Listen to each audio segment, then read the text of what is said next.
Welcome to Blizzard Fire. We hope this video helps fire up your solution. You will begin right away.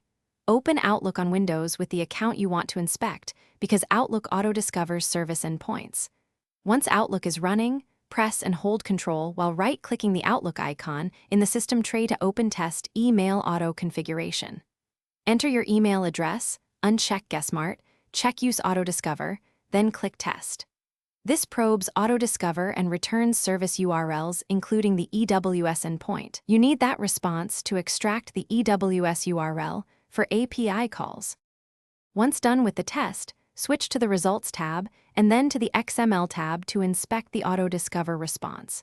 You want the Use URL or External Use URL element because it explicitly points to the Exchange Web Services SOAP endpoint used for programmatic access.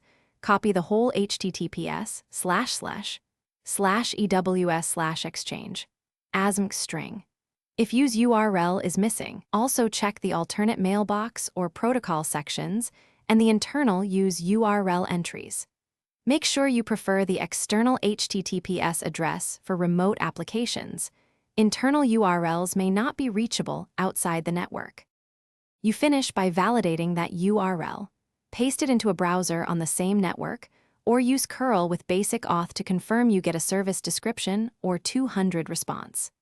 If authentication prompts appear, provide credentials to verify access.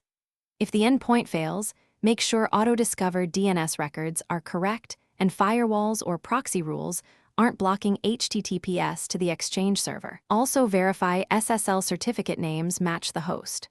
One key tip: if auto-discover is wrong, check the